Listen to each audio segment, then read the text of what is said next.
Going up, it gets for 4 minutes, you think about eating at 4:15, you hit. So the clock still goes up because you want to know how much time you're doing. Lightning round? Lightning round is pretty dull. That way they know, It's you not a know, lightning and I know. round. So just hit the Lightning start round button is when we're if ready. there's still I'll walk you here, through it a little bit because it's new. hurry up. But I'm trying to get people to do this so that everybody else can do this and it's not too good. Maestro. Can we start Let me the just see, orchestra? Yes, we are live. You may go. Start playing the saxophone. Hear ye, hear ye. Welcome to Sacred Grounds with Dan Brady as the current host of this, the longest running open mic in the known and unknown universe. Serving up good food and fine poetry since 1972. Please support the reading by enjoying food and drinks served here. Give Teddy a hand, a leg, and half of your wallet. Poetry of all kinds, ladies and gents, is welcome, but we ask you to respect the mic. Don't dance on it, don't kick it around, don't drop it. Keep conversations to a whisper. Put phones on mute or vibrate or on the floor and jump on them, and do not distract the speakers or pass in front of the amplifier. Or if you want to amplify, oh, we're losing the picture here. We're losing the picture. Don't pass in front of them. And don't pass go and don't pass gas. Remember, keep to the time limit, which is 87 minutes per, no, which is 4 or 5 minutes. Rush it up. 4 or 5 minutes because we have time. We have two shows, 8:40, long cut, someone else's time. Get on, everyone on the mic. Well, if you want to be, Please. hey, do you want to be in the loop? Keep your time. Go to Chicago and be quiet. We're in the loop. We've an opt-in email list. See one of the hosts, see a Facebook page, and we stream live thanks to Mr. Natural, and see the URL on the wall and the writing on the wall. See it there? You can view from home, family or friends, live later on. So-and-so's poem again, you can. Self-critique, ha, not you, if you really want it. And there's a way to put out the word yours, mine, and ours. Opening, ongoing theme, never doubt a small group of committed citizens can change the world. Indeed, it is the only thing that ever has. That's not exactly the way Margaret Mead would have said it, but that's, you get the idea. The evening's theme is Sally's birthday. No, that's not it. That's just an addenda. Okay. The evening's theme is Subversion. Family. Oh, so also next week's feature will be Next week's feature will be Mr. Fessenden. Fessenden. That's Bruce. He's sitting right here over there. Raise your hand, Bruce. Look, can we ever have a cheer for Bruce? And you damn well better show up next week. Next week's feature right there. The keynote. The keynote is Keynote is Tommy Okolomeka. Tommy. Our feature is Sally Gonsander. Sweet Sally, who will give the Queen's wave. As the second show, the last word will be Rob. and I'm the minute feature, baby. I'm the minute feature. I'm shrinking as you watch. And we have co-pilots. door prizes. Well, I'm only going to show you one of them to save time. Number one, New York, best time seller, Stephen King's The Outsider. There are other things there, but you can take a look at them at the break. I swear to God, I won't touch them. They're mine, I'm trying to get rid of them. And then Buford and Sharon Scott Kish are the co-pilots this evening. Be advised, although we record the evening in an audience member wishes to do so, please ask permission. We'll assume you've done so. Let's go. Keynote. Oh, Tommy? you didn't mention it. So I'm sorry. It's you. Alan Harris is responsible for the theme, just in case you want to blame me. Yeah, throw at him. Throw things at him. All right, here we go. All right, so Go get him. let's start. What is these? I'll show you. Okay. So, I'm the keynote tonight. Okay. Okay. I'm sorry about that. Basta. So, today is Martin Luther King Jr.'s birthday. Yeah. And since I'm the keynote, I remembered that back in 1998, I met John Lewis. Yes, the John Lewis. He had just written this book. I was working at a Different Light bookstore on Castro Street. I was the coordinator for all the readings, and I invited John Lewis to come and read, and he did.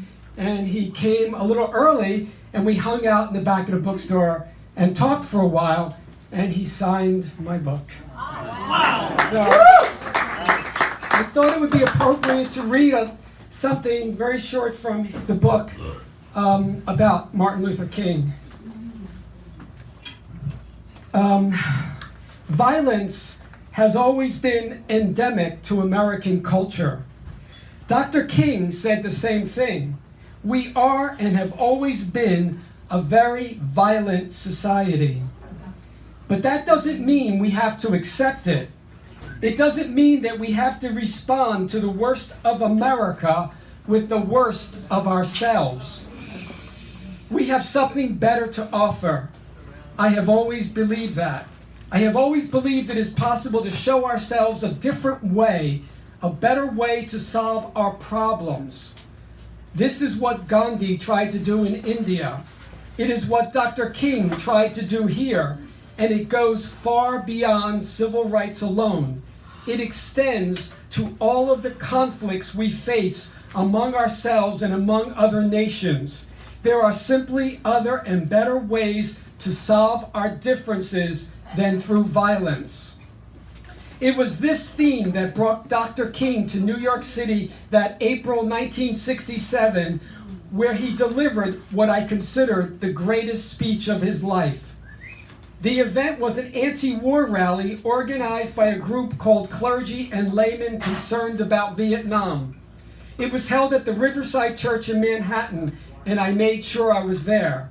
I hadn't seen Dr. King since leaving SNCC, the Student Nonviolent Coordinating Committee, and I was eager to hear what he was going to say about Vietnam. It was a cool, clear evening, and more than 3,000 people showed up. The scene was loose, boisterous, colorful, almost like a happening, with dozens of religious leaders of all denominations streaming into the church. There were several speakers on the agenda, but the one everyone had come to hear was Dr. King. This was the night that he would take a stand on the war. He began by acknowledging that he had shared the same feelings we in SNCC had made a year earlier. It was time, he said, to break the betrayals of my own silences, and he called America the greatest purveyor of violence in the world. And we still are, aren't we? America is a great nation, he said, but she would be greater if she would turn herself away from violence, away from war, and all that comes with it. A nation, he said, that continues year after year to spend more money on military defense than programs of social uplift. She has just objectors and offer themselves for alternative, productive service. Amen. Amen. It was essentially the same message I delivered on behalf of SNCC a year earlier, the same message I deliver today. John Lewis. I'm going to end with a short poem by Jack Vesey, who was a Philadelphia poet from my hometown of Philly, and wasn't very well known outside of the East Coast, unfortunately, but a great, great poet. This is called Playground Scapegoat. Remember him?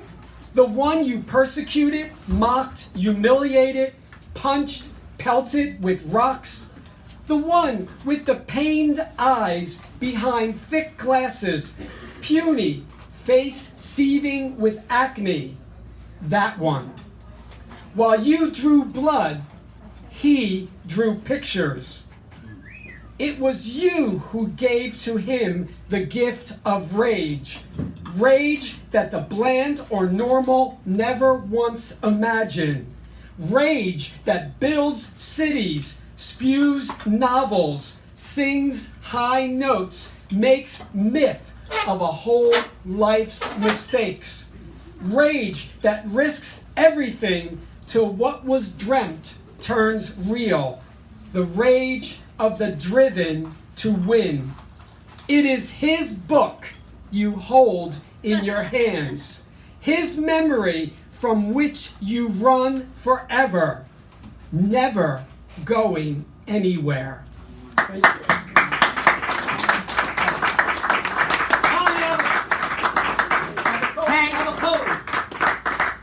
Hank, Hank? And then who? and after Hank is Britt. Britt. I think we're going to do an on-deck chair, so Britt, why don't you come on up here? There's a chair we can use. I didn't. Hank, where are you?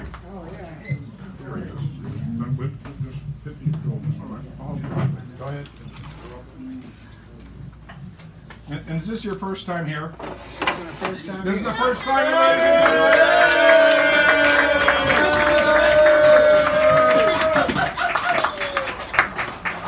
you're Thank you. And happy birthday, Sally. Thanks for the cookie. Rock and roll. I was just gonna read one poem. It's called. Closer to the mic. It's called. There you go, perfect. There's a restroom at the hotel across the street, and a bunch of books with titles on the shelves. The ecstasy of influence and paths to abstraction. The private lives of the impressionists. And days that I'll remember are the reasons why architecture mattered. One city, two visions, and 100 getaways around the world. She made me laugh. The magician and the charlatan and the secret conversations of runaway souls. One day it'll all make sense. The price of illusion, the value of art, the little failures, and which lie did I tell? You gotta get bigger dreams when you find out the world is against you. The language of life is the mad enchantment of Venus in exile and the dragon's trail. So what should I do with my life? Meet me in the in-between. Thank you.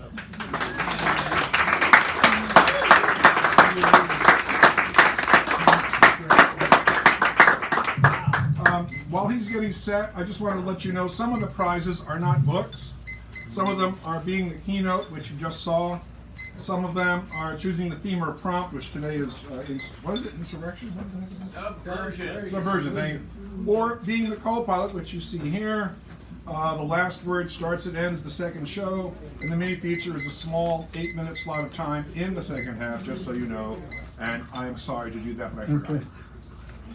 I'm going to cut into this first poem. Subversion is a word usually used by the police or the oppressor. Does anybody remember George Hitchcock before the House Un-American Activities Committee saying, "I'm a gardener. I do underground work with the plants"? This is a eulogy for my friend Bob Stevens, who died on December 28th. On the second day, Bob Stevens, 1938-2019. Oh shit, Bob gone too. That just about finishes the old gang, the kids that roamed up and down Divisadero Street talking, writing. Welton, Jack, and Bob, goading me to sing Scarlet Ribbons in the voice of Kenneth Rexroth. I can still do it. Gone. On that first day of rock, sat heavily on my soul. But on the second day, the richness of his life came flooding back in. I want to tell the world, tell everybody, about Bob's enthusiasms and accomplishments. His enthusiasm and joy in viewing the depths of the night sky. I want to sing out about his great gift for friendship. His supportive, constructive involvement with the famous and the humble and the struggling. His friendship with the copy boy at the Examiner, with the stage rigger at Willamette, his funding of the child diva at the Conservatory, sending her CD voices from the golden age. Bob's drinking with Willie Hurst, taking breakfast with Wild Bill Friedkin, and listening to long phone rhapsodies from Ray Bradbury. I want to tell you about this guy, the kid from Oildale with a mangled hand who took trips to Mount Wilson and the Griffith observatories at the tail end of the pre-computer age. Egads, visual astronomy, staying up all night with it. Who came to the Bay Area with a note of introduction from the beautiful Edna Keogh, Robert Duncan's first teacher, to Josephine Miles, one of the few poets at the Athens of the West, whose great poem, Ronaldo, lies buried somewhere in the Poetry Center's archives, along with tapes of his readings, who worked under a deadline for 40 years, brilliant articles on jazz, ballet, opera, and film. His favorite films, probably Earth and Intolerance, attuned to the liberating motion of cross-cutting in Billy Bitzer's Uncanny Eye, to the lyricism of Dovzhenko's Rain and Pears. No moldy fig. He also loved the head-turning importance of The Exorcist and the one moment in To Live and Die in L.A. where macho kids strut by with their boombox. Bob introduced me to the wine of David Bruce, grappa pale before its clout. And our evenings at the Gold Spike, Hemingway was a novice when it comes to Tom Collins's Thanks, Paul and Laddie. Getting down to it here. Bob and I used to laugh about drinking enough for a lifetime, which we did before we were 50, enough for a lifetime and a half. The talk and strong kidneys carried us through, living to tell the tale. Then 30 plus years past sipping or guzzling anything, to the amazement and the relief of our friends. Bob could be a rockhead on politics, part of that Oildale and Bakersfield heritage. But I know for a fact that there wasn't a politician or war that fooled him in the last 25 years. He stood at least 2 inches taller in the picket line when his paper was on strike. He was a true berserker. What a gas to hang out with Bob Stevens, a quick 60 years, or seeing all 9 planets, tasting the best Barola, rooting Johnny Melinda's home in Kezar Pavilion, and the long runs through John McLaren's park, and the long exuberant phone calls, touching every base in memory, solving all the world's ills with our what ifs and keen insights. Thank you.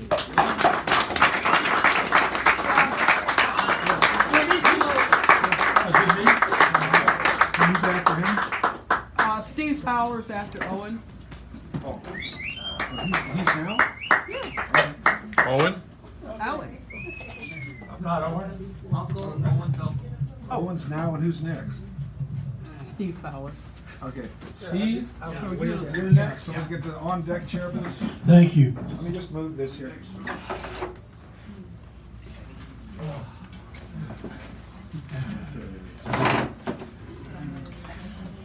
Okay, these are my latest poems. Night poem. The dead of night beats its wings on the lonely Trieste.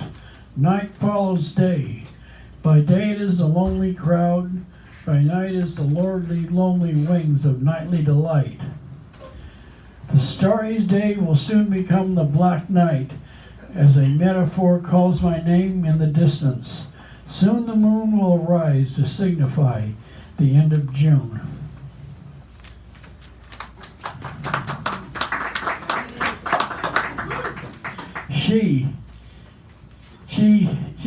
She came with the wind, half her mind made up.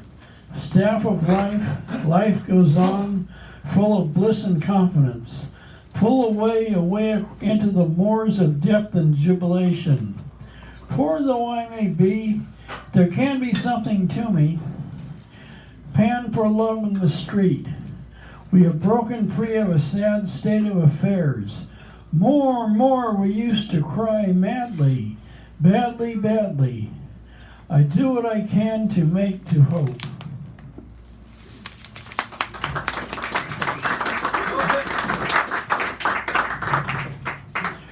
Bursting through the fiber of onslaught, the first shove of winter came about like a digging. A a shout from the trellises that scattered about the hat of the winded ponies on an island, always.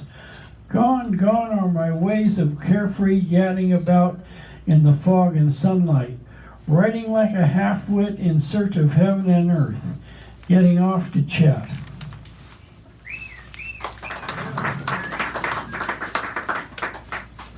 Dear, park along the tail of night, illumined pale sunlight, ignored as a Valhalla desired. Allah, St. Aunt Janie at a Christmas party. I bat and tail one of 3 kids. Got myself a bid for the prom, got $5 from relatives, put on and hoof all about town. More than enough in those carefree days. School and church held their own against rock and roll, just to dance.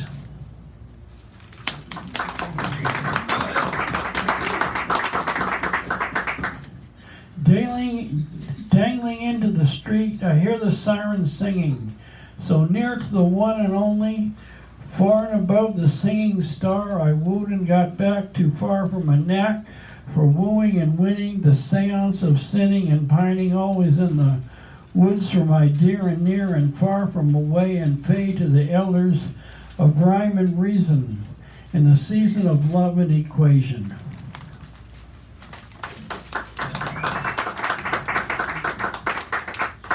Double or nothing, that's the way it should be. Grist and strife hard as they come, the way I do not want. Scum and wealthy, it should all be the same to me, and ball around, it would not be the same. Kid and old timer, gray and blue, sane and insane, soul and the source of it all. Oh, what's the use? Babble and dabble. It winds up the ends and the means for the hand to break. That's all it takes.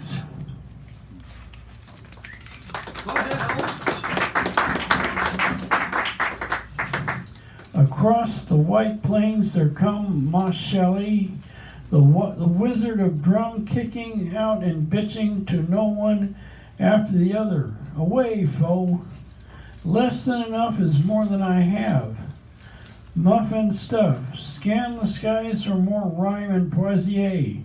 Turnabout. A band is fair play, and the fair play of cries and whispers, all about you and no other. Smother all with cheering goodwill. Come again, there is more to mean less than I can. Shout it about. Thank you very much.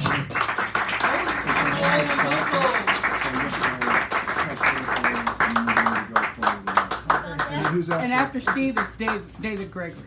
David Gregory, you're after Steve. Come up to the... David?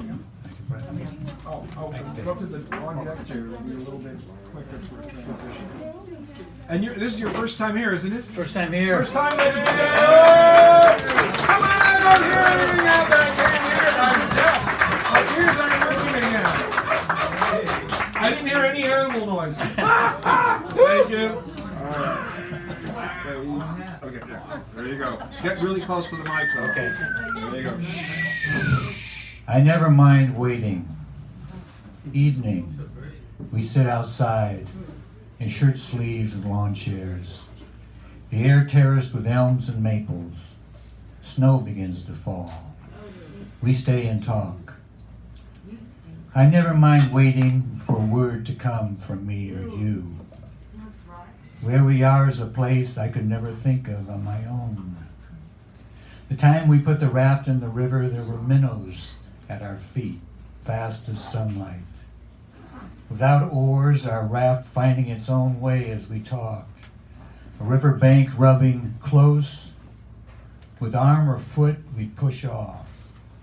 Pilings of old railroad bridges and nests of hawks sailing overhead. Now even more snow is falling, and it is more quiet too, until we laugh like crows at seeing our arms turning blue. Still, I never mind waiting. The flurry of adulthood has left marks, blemishes on my skin, where a child might have inspected each bruise like a new neighbor. I see them now while waiting for a next word from me or you. And I got one that's really short. Yeah, we're trying to stay under 4. You're good. That'll be great. That's fine. Okay. Thanks. This is a super short one. For M. If I was dying, I'd call out, "Where's my woman?" And I'd want you to say, "Here I am." And that's it.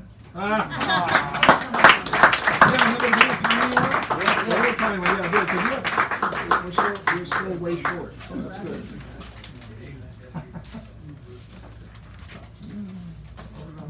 Sky realized. Age 4, in spring. The yard. Mom, Dad around. Anchored in rubber boots, spring mud, and waking grass. Looking up, meaning to look straight up at space the first time. Thin clouds stretched over a moist green and blue sky.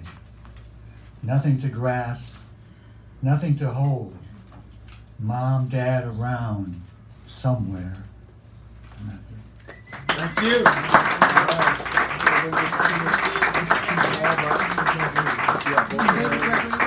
After David, it's Blue Jay. Blue Jay. Thank you.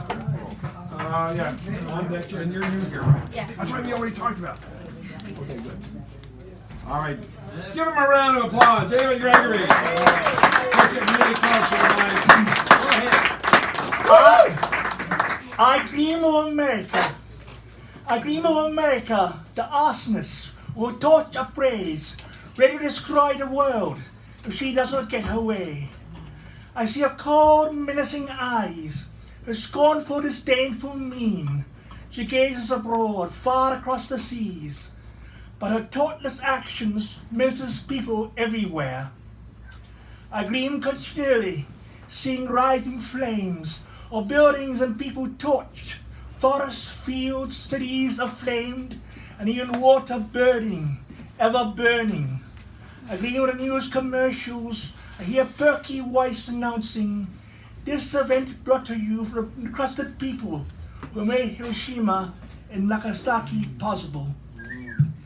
Madmen still rule this land, the maniacal brains of teams of Doctors Frankenstein, inventing ever new ways of death and destruction. For there's always plenty of money for war. Dream on, America, expanding military bases to the ends of earth, seeking dominion over earth and sky. Is there no limit to your greed and ambition? Wake up, America, on your dreams of grandeur. Curb your gargantuan appetite. Stop being the bully, looking for a fight. Don't make us a byword for hypocrisy, and stop turning us from the land of sleaze and home of the knave. Thank you, friends.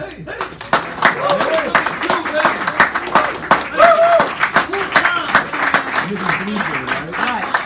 Next. And after Blue Jay is Tommy. Tommy, come on up.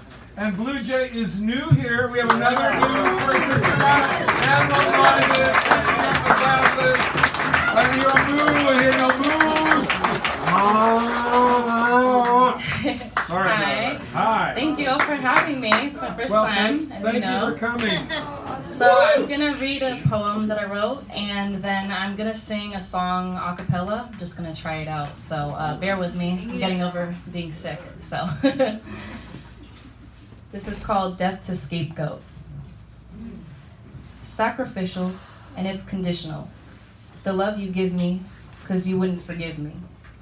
When I am who I have to be, you don't like the beat of the drums in my guts. It takes a lot not to miss them.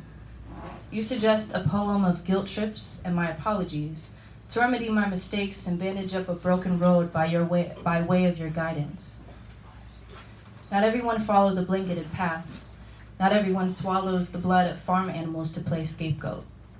I will not be compromised for the ego and pride which you milked of me, because I am not a pawn of your projections, and you won't get near to me. Non-sacrificial, and I see how it would have been beneficial. You want to drain me, but you lost track of how to reframe me. Nice.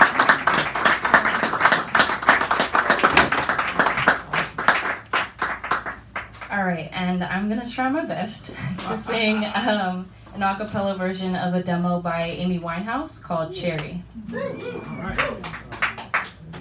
Is it okay if I take this down? Yeah. Make yourself comfortable. Okay. Her name is Cherry. We've just met, but already she knows me better than you. She understands me after 18 years, and you still don't see me like you are too. Maybe we could talk about things if you was made of wood and strings. While I love her every sound, I don't know how to turn you down. And you're so thick and my patience thin, so I got me a new best friend with a pickup that puts you to shame. And Cherry is her name. And when I'm lonely, Cherry's there, and she plays along while I sing out my blues. I could be crying, and you don't care. You won't call me back, you're stubborn as a mule. Maybe we could talk about things if you was made of wood and strings. You might think I've gone too far. I'm talking about my new guitar.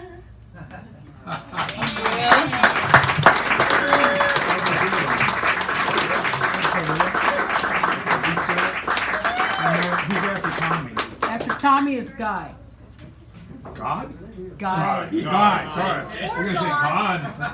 I've never been mistaken for. I have. Let me tell you, it's hell. Tommy? Yeah, no, the other Tommy, for crying out loud. Tommy, come to sit on that seat for Jesus Christ. Coming right up here trying to do my job around here. No one's paying attention to me, so I can say whatever I want. Yeah. Freedom of speech, ladies and gentlemen. Oh, and Guy, he's right there, so he doesn't have to. Okay. Bayard Rustin didn't have bone spurs. He had a conscience. As did my friend Simeon, who outsmarted the FBI by taking asylum in a black church.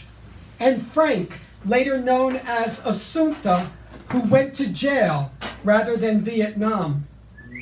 We recognize the courage of King and Gandhi, who practiced nonviolence, but not the conscientious objectors who understand there are no war crimes. War is the crime.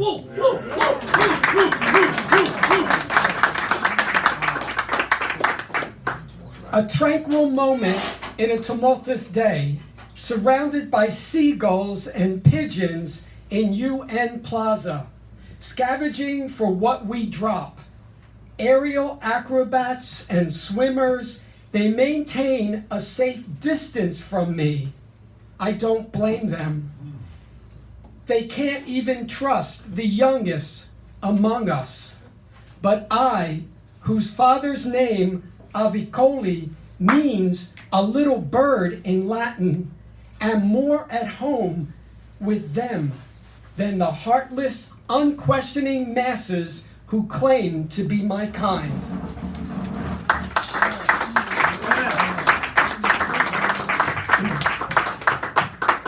Now you know something about one of my names.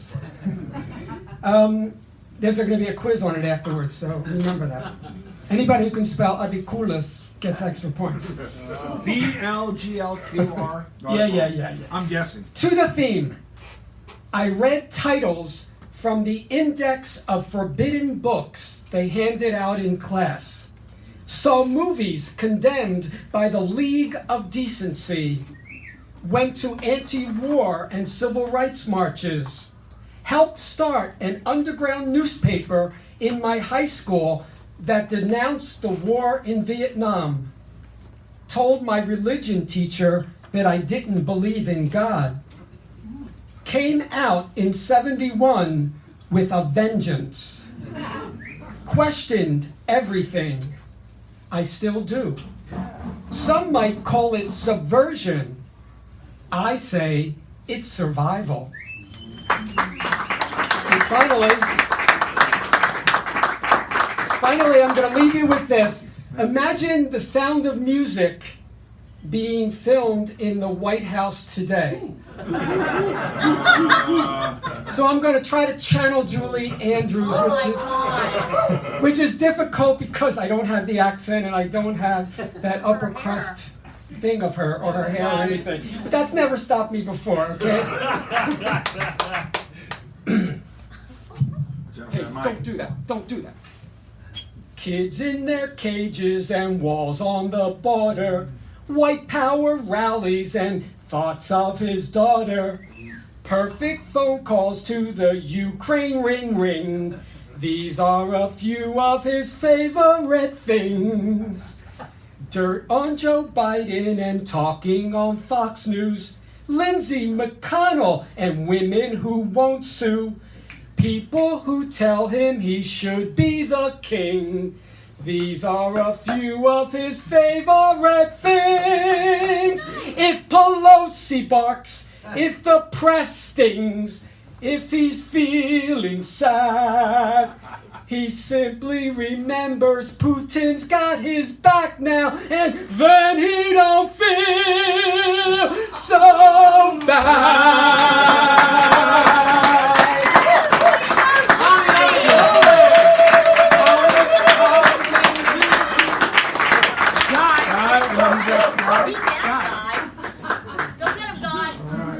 And then Robert Rubino. Robert Rubino is after Guy. Come up to the on-deck chair, please. Facilitating our transitions is a practice I practice. Me and you, Rubicon. And I'm after him, right? Let me just frame you there, buddy. There we go. We're good. I'm thinking about the theme tonight. I decided I'd share a piece from Soundings and Fathoms, and it's sort of an nod to the 18-year-old subversive, maybe in all of us. Yeah. Where are those subversives? Disappearing Act. I take up magic tricks because I like the thrill of surprise. Because you never know, in today's economy, magic just might come in handy. I start with cards and kerchiefs and work my way up to pulling rabbits out of hats. I'm stoked. But it turns out, rabbits don't want to go back inside the hat. And who can blame them? Soon my place is filled with the softest, sweetest little creatures you could ever meet. I give them names, like Big Ears and Bugs, and Peter and Flopsy and Mopsy and Cottontail, and of course, Lucky. But I can't keep up with the names, and it comes down to the magic tricks or my bunnies. In the end, I go with plan B, stick with my bunnies, and keep it to a few card tricks on the side. One day, my daughter graduates from high school. It's a golden time. Her happiness lights up the room. She thinks my bunnies are adorable, and of course, I fall in love with her all over again. My baby daughter, now a young adult. I ask what her plan is. She answers, vroom, vroom. In the driveway sits a gleaming motorcycle. Every parent wants better for their child than they had for themselves. At 18, I dreamed of riding across country just like Easy Rider, flipping everybody off with a double bird as my own personal touch. Darling, wear your helmet, I say, and fly with care. Adventure changes your life. She smiles shyly. I follow her gaze to a young woman her age in white leathers next to the bike. Skinny, young, awkward, I wonder how they'll make it. How is that even possible? My parents must have thought the same when I volunteered to teach in a jungle during the Civil War, me thinking, oh yeah, I can deal. My Bella graces me with a long, warm hug. She kisses my cheek and walks out the door. Through the window, I watch her companion climb on back. Bella guns the throttle, waves a purple glove, and rides away. One last disappearing act. And now, Mr. Robert Rubino.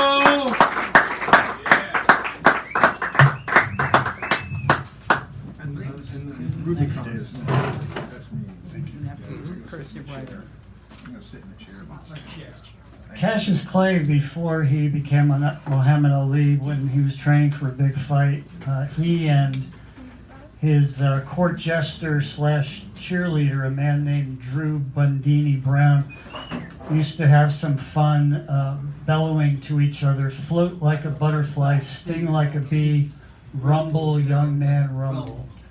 The name of this poem is Rumble, Old Man, Rumble.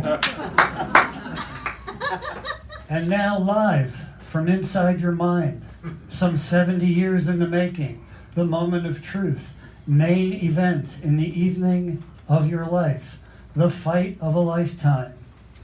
In this corner, from the fabled land of spirit-nourishing, stone-cold sobriety, wearing spine straight, heart-healthy optimism of believing it's not too late to make profound personal change, introducing the late-blooming proverbial overnight success who arrived on this planet some 26,000 overnights ago, freedom from. And in the opposite corner, wearing know-it-all cynicism and dead-eyed Darwinian survival skills, desultory champ for decades of decadence, weighing in with Chump's usual baggage of guilt and shame, but also shrewd pluck and dumb luck from deep in the heart of long-buried traumas, freedom too. Freedom too looms like harm in the way, but freedom from comes ready to rock and roll, unafraid, knowing he might get hurt, get knocked on his ass, but he's prepared to get up, bob and weave, stick and move, rope a dope. Freedom too goes for the KO. Freedom to steal, cheat, lie, get high, sink low, fuck around and fuck up. Freedom from counterpunches, floating like a butterfly, stinging like a bee, a formula made famous by Cassius lean and hungry. Freedom from finds his rhythm free and easy. Freedom from righteous indignation, freedom from revenge, from anti-social media, from angry haunting pasts, paranoid daunting futures, from addled consciousness, from deceit, including especially self-deceit, from self itself. Freedom too throws slow, aimless punches at air hot with rot.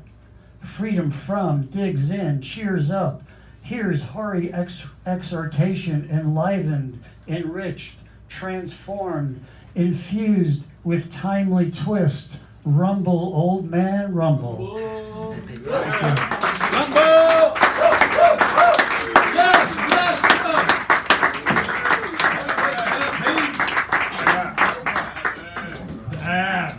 And the cursive writer is next. He's up. You're off to me. Just in case you know. My glasses. Thank you for coming here. We're going to have a wonderful evening. We already have started a wonderful evening. Sally's birthday is here, and I'll tell you more about that. But I was flipping, like you flip through a book, flipping through a historical atlas. And this haiku came to mind, and it really is disturbing in a lot of ways. Whenever you get into an argument with somebody, you can just think of this haiku and say, no, I'm not going to tell them that haiku. I'm just going to turn around. Here it goes. Listen. Historical atlas.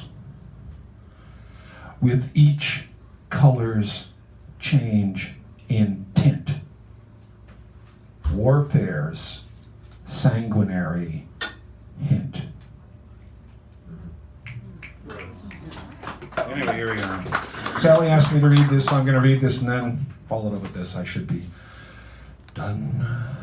Sanguinary hint, you know? Peace.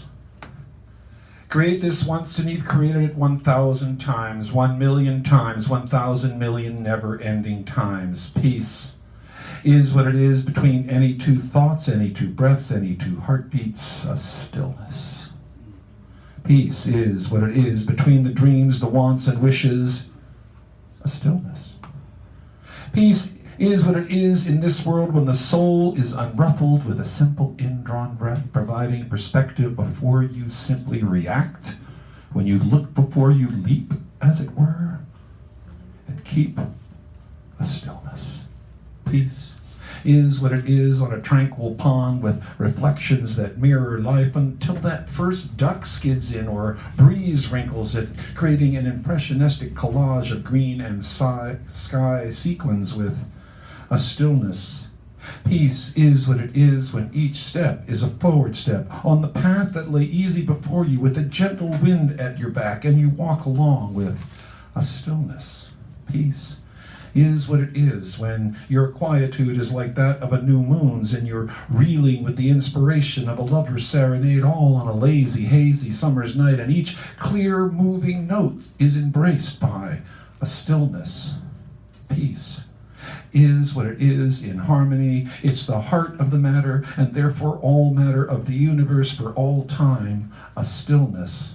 Peace is what it is when you create it, and being that it is all there is, a peace is a stillness.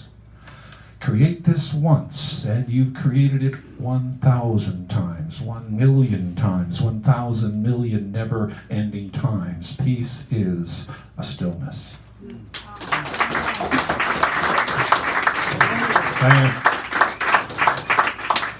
And this is an untitled piece, and it follows that one, actually. I could have done a reverse, but don't understand. Where is your heart? Right here, right now, this very moment. You know what I mean. Not just the percussive muscular motions marking your moment-to-moment measures, but that singular, most intimate part, which knows every little thing. Yes, the unending part, and how it takes you, and where it takes you to, and why you go along with its intimate, emotive feelings of, that's the ticket.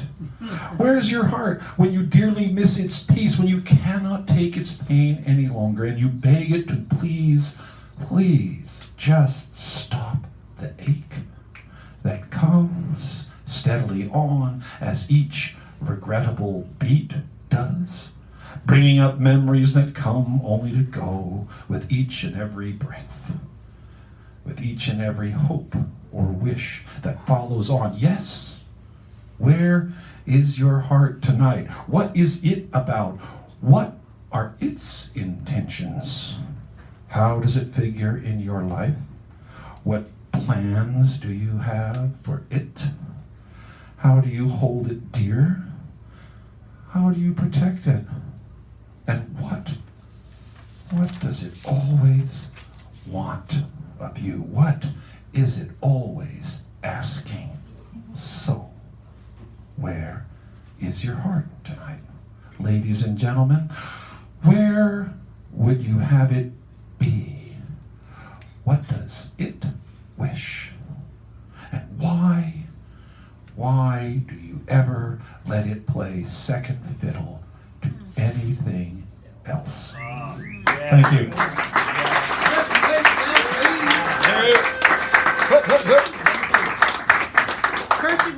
Cursive writer, and then our feature.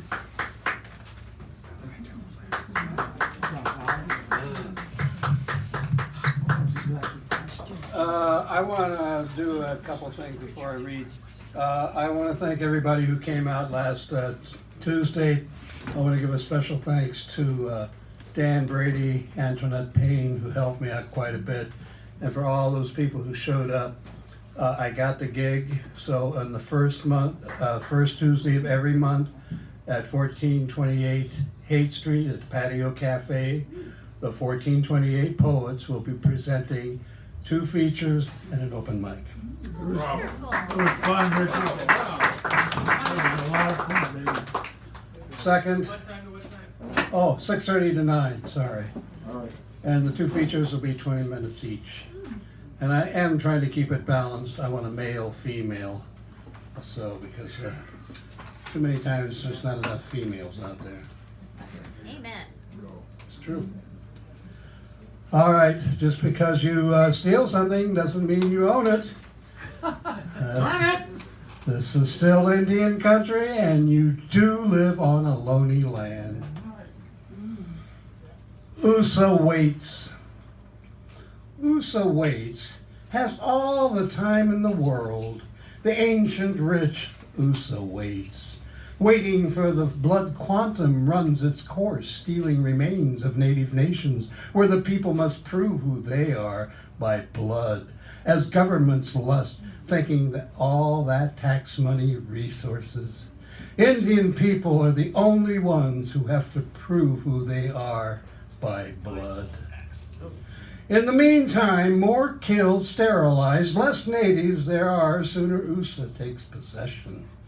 I'm sure USAN citizens agree. I see no protest from us. That means you, me.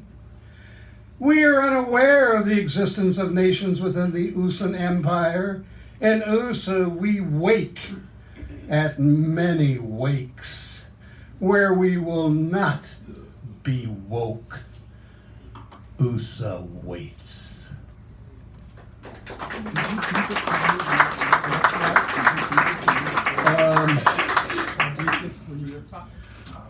In Latin culture, I'm not a cross man, but they hold up the cross and they say presente to the person. In this case, I say presente Bruce Hansen, who passed December 2nd, was a Vietnam vet.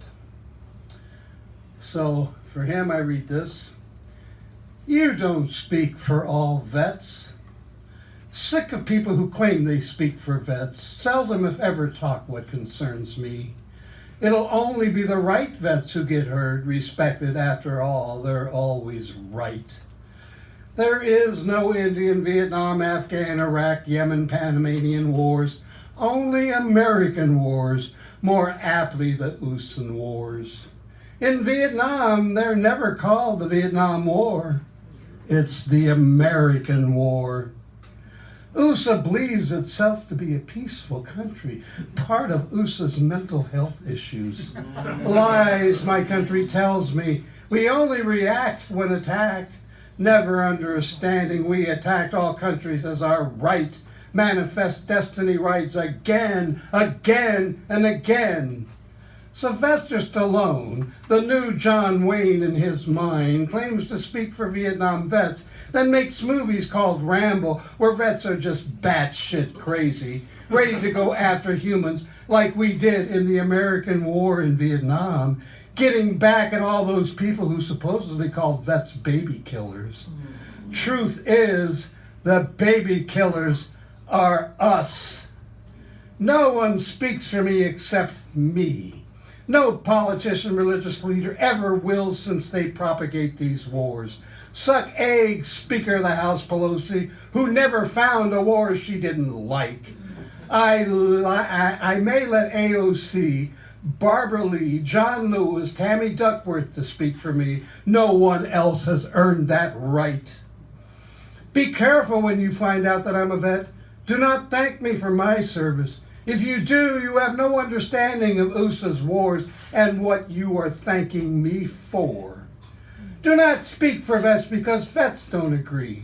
Beware of USA's wars, wars for empire, where we never fight for our rights, let alone yours. We fight for bankers and their ilk. Do not ever speak for vets unless indigenous, black, anti-war. They are all veterans of USA. Or a vet, then speak for yourselves. The rest have never earned that right. Thank you.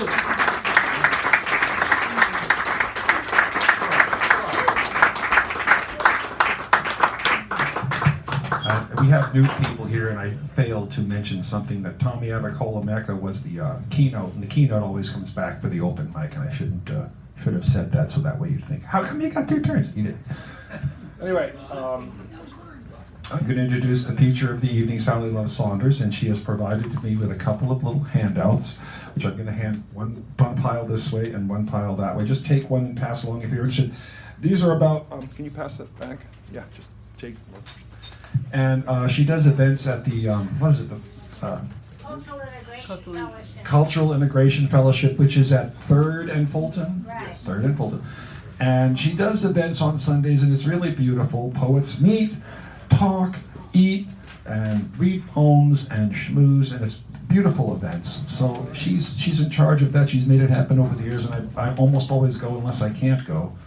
I was there the last time when she also had a birthday celebration. So the thing that amazes me the most about Sally is that she was perhaps decades ahead of her time when she used her poetic skills in the medical field, talking and reading poems to patients, with patients, or working through poetry to help patients in their healing process. And I thought, wow, how does that work?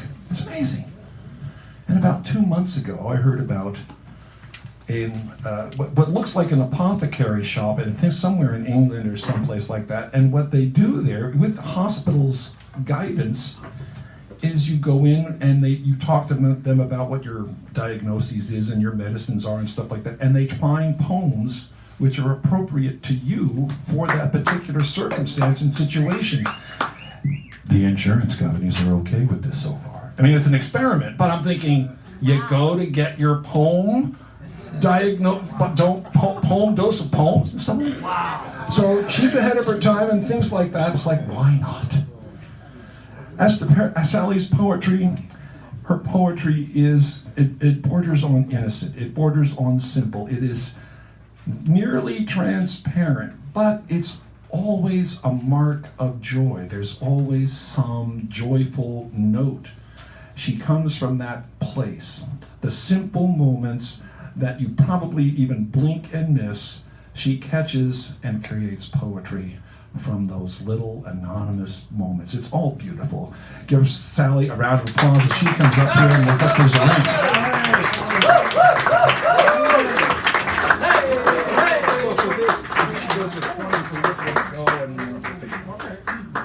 Thank you, David, again. You're welcome. And then after this, we have a break and cake. A cake break. Cake. Because it's your birthday. We're going to sing happy birthday and take care of things like that. Well, I'm so glad you could all come to my 36th birthday party. I know I don't look 36. I know I look much younger. When we do the thing, if you're not close to the mic, then it won't record your voice. Oh, okay. So just be close to it and we'll I'm take care close of to it. you, Mike. We're close. Yeah, there you go. Felt it out, girl. Felt it out. Okay. All right. You know, tonight is really one of those bingo moments because it's the exact moment, just 80 years later, in which I was born. And I was thinking, the first time I was born was a practice. That was just rehearsal. This is the real thing. This is the real birth. Because when I was first born, you know, it was because of an accident. You know, these two people made a person, and that's where I lived. And I always had a feeling, I want to live where I'm genetically, spiritually akin to people. That's my real family. That's why I came out here, to grow up with all of you as my real soul family. Right. But I'm not growing up. Right, yay. Right. Just a little bit. No, I grew up in, I call it Hoosier land, you know, or how's your land? How's your mother? How's your brother? How's your sister? You know? And I wanted to leave all of those license plates. I had, you know, I was this person's family, and this was, you know, and be free and pick my people, my kinship people, which you all are. So here we are, and I want to thank you for raising me. Really, you did. You have burped me. You have swaddled me and encouraged me until finally I can stand here as an adult. I think I'm an adult and say thank you for raising me. Definitely. So my thought was, I mean, Dan and Greg Pond and so many of you have been so supportive of me, you know, for so many years. And I just want to thank you. Now, I had a feeling sitting there, whoops, I forgot my poems. Have you ever had that feeling? Oh, yes.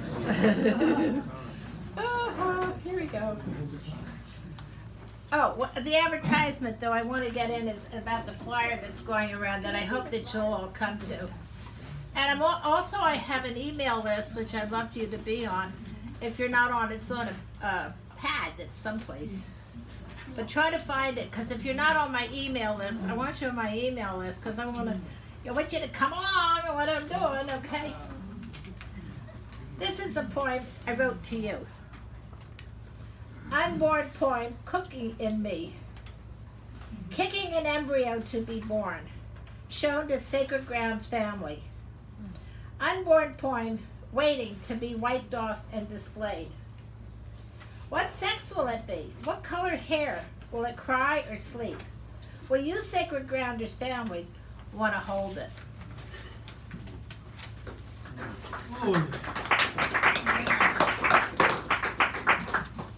Writing poetry. Can everybody hear me? Yeah. Are you hearing me too much? Am I too loud? No, you're good. Okay. I'm writing poetry like coughing with inspiration. I can't stop. Write. Nothing can stop it, not even water. Just have to write until finally I stop.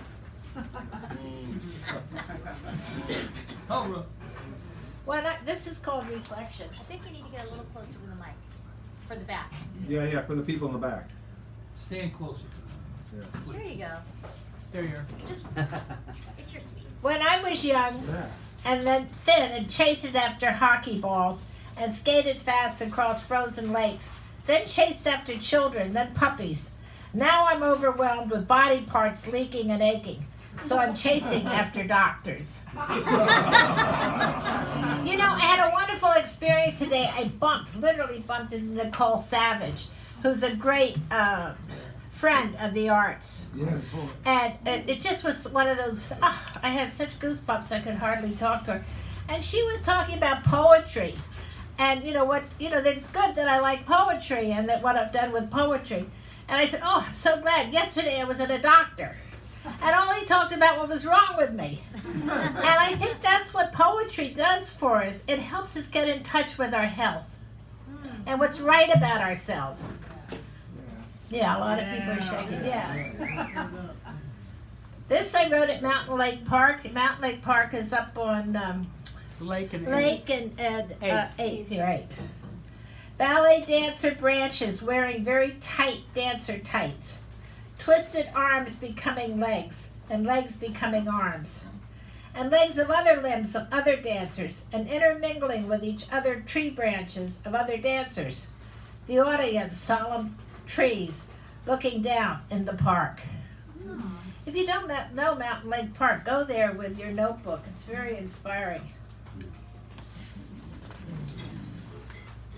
Dr. Square Dance.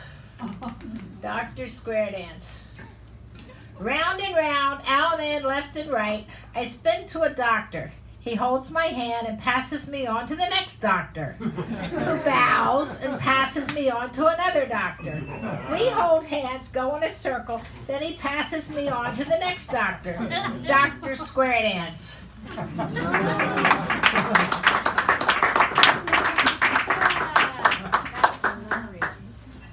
Put on hold again. Oh, my cousin said, oh, it's so good you haven't dried up.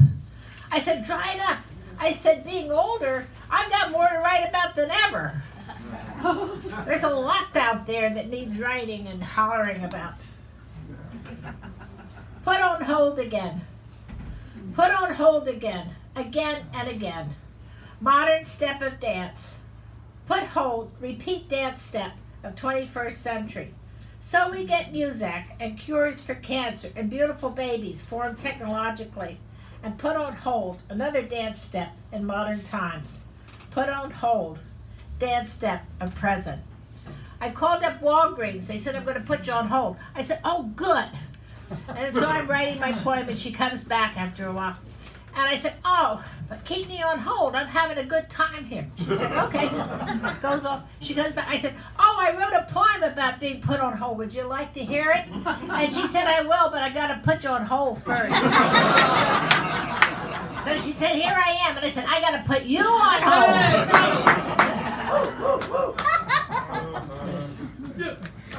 Oh my God, I love it. Yeah, man. Hi. Happy 80th Thank you. Oh, that comes later. Wait a minute. Hold on. Wait a minute. That comes. Just hold you for a second. Excited. Bothersome body. As an 80-year-old, my body is so bothersome. I have the body of an 88-year-old, but my mind of a teenager, and the temperament of a toddler, wanting to climb the rocky terrains and skip over the rough terrains. But instead, I need to stand at the ridge, hanging on tight to my young companion. Wish could have complete body replacement, except for my smile, heart, and soul. Wish could simply step out of this jalopy body like a caterpillar does, spread my wings, and fly high. Wow, yes. Oh, you all are so nice. I love being with you. I really love it. What I like about you is you're so different than me. You plug up my worry holes and can relax at slanting seas. Treacherous currents don't throw you, but you can stand balanced when the winds howl and lightning strikes.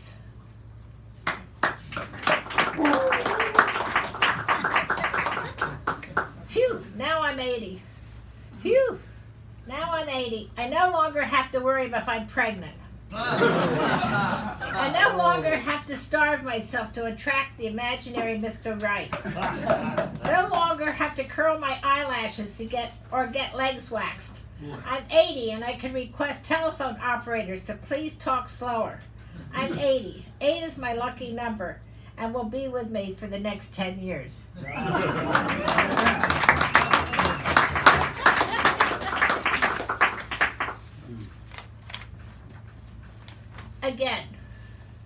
Again, a poem is kicking at my mind. I want to come in and be written down now. But poem, wait, I'm doing something else. Then the poem stomps its feet and says, I'm the something else. I want to be let in now.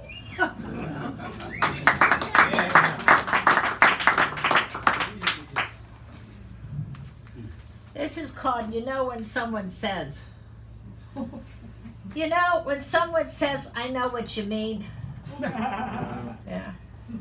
That encourages me to write more and put on a platter those buried feelings and thoughts. You're saying, oh, I can relate to that. Excites me and makes my adventuresome self to write more and climb higher cliffs of inside truths.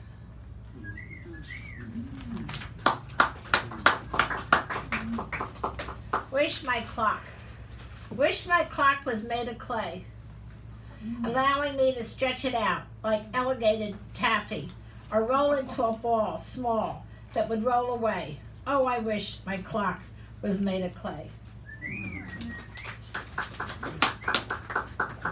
We need a book about Dr. Spock. Yeah, we need a book about Dr. Spock. On aging, explaining our stages, what to expect, how to cope, how to enjoy.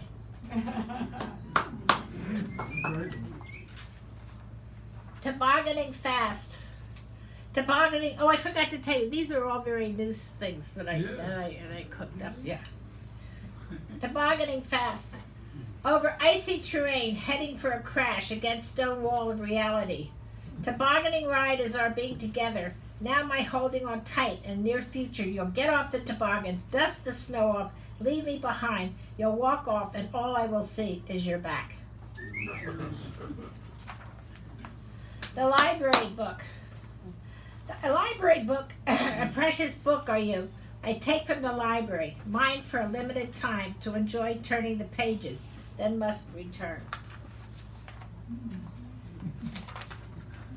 My address, how am I doing on time, Dan? You're at about like 8 minutes left. Oh. My address book. My address book has ghosts of memories of names, where ink has faded, and maybe they have moved. Moved where? To the beyond. I went to the Clift House when it was really overcast, and like nobody would want to go there because you couldn't see anything. It was very foggy, and So I sat up there in a corner that nobody would want, and I had a wonderful time writing. Surf pulling up silk sheets of waves, cozying up around cheeks of huge round black boulders. Lazy afternoon, just cozying up. Nice. Here's another one about faraway surf. Faraway surfers, bobbing in black body markers. Are you coughing from too much water in your mouth? Are you having fun way out there? Do you yell to each other? What do you do out there, you black bobs?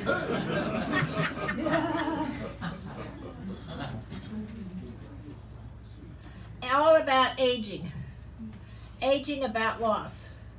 Aging, all about loss, like the fall off of artichoke leaves. Green leaves that support us drop off. Then what created our beauty drops off, until the heart of the artichoke is the best part that lasts.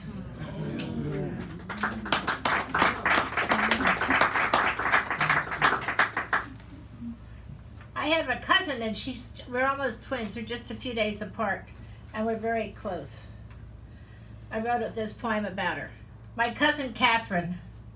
My cousin Catherine has always been a star.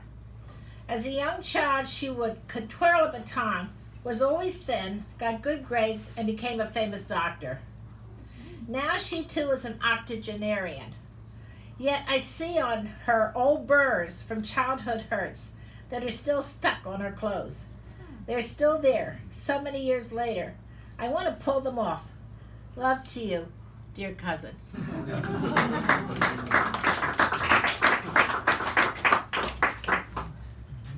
I don't know what you're going to think of this one, but here goes. Reflection. Again, I'm the little fat younger sister left behind by a very tall, active older sister. She always had something better, more important than being with me, always. So again, at almost 80, I'm the unimportant younger sister left behind while she goes off. My inside hurt has turned to ink, and instead of her, I have this poem.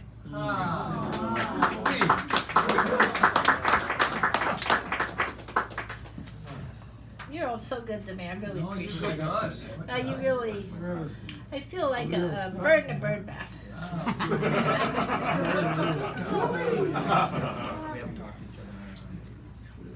Palm trees standing tall. Palm trees standing tall. Fingers of branches doing sign language to other palm trees, talking, giggling.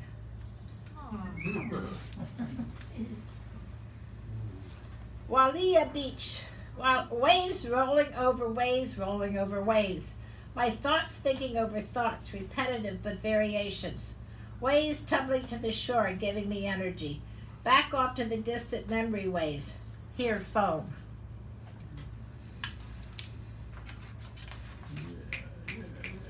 Waves like popcorn, dolphins wanting to swim between my hands, the sun being considerate, not to burn too much.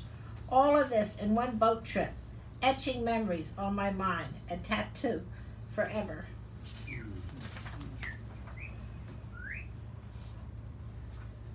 Today, the clouds are nibbling away at the mountains.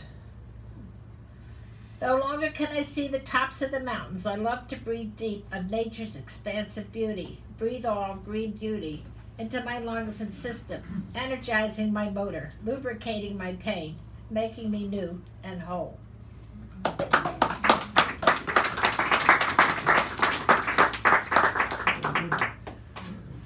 am I doing, Dan? You got 3 minutes. I feel a poem coming on, like going to sneeze. Quick, I need a pen and paper before my poems spurt all over.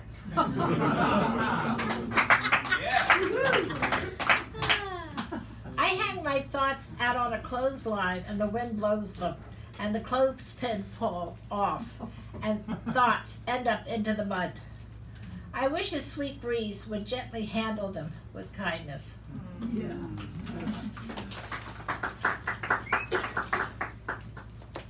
I'm a bits and pieces writer, living my life, doing my activities. Then when least expected, I write, and I write, and I write, and I write, as if I'll never stop writing. Writing sneaks up on me and unpacks when I'm still and not expecting it.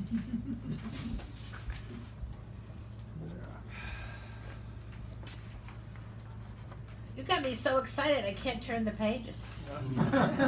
You need a page turner, you need the music stand, you need anything? No, I'm okay.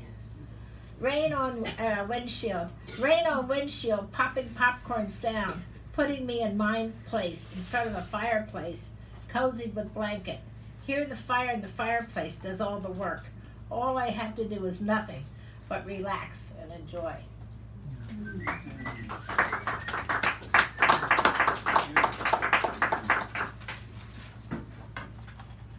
How am I doing, Dan? If you could do like 2 more, maybe 3, I don't know how, but you're 20 or 30 more. The wind works on me. The wind works on me as a physical therapist would, bringing me to freeze and set, patting my shoulders, maybe a little too hard, but the results are healing.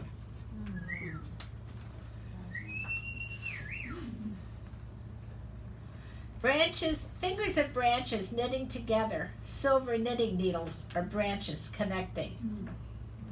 You know, I went over to the Panhandle Park today. That place is just a perfect place for poets. I mean, the trees there will go, right about us, here we are, right about us, we're on stage. And you know, today I was walking through and the trees were very still. And I was thinking, you know, all this arguing that's going on in the world, and you know how when people are arguing a lot, some people are very still. You know, they just don't just say anything. And that was the trees today. I thought, it's just, I really recommend Panhandle Park. Velvety moss, green blankets spread over hill. I wish I could lie down and take a nap.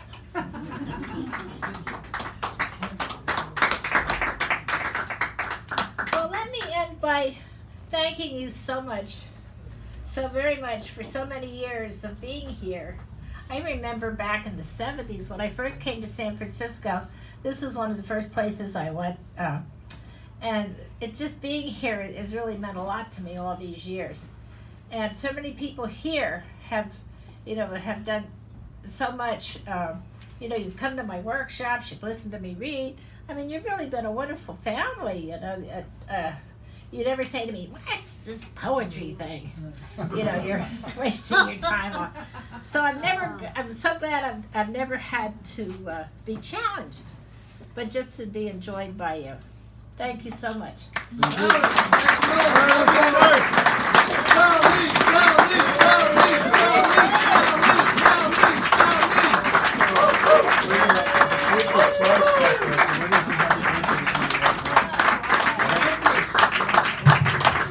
Ladies and gentlemen, we're going to take a slight break, 5 minutes, 7 minutes, but the cake has been sliced. We're going to sing happy birthday at this very unusual and common juncture of commonness and unusual junctures. Ignore what I just said. On 1, a 3, 2, 1. Happy birthday to you. Happy birthday to you. Happy birthday, dear Sally. Happy birthday to you.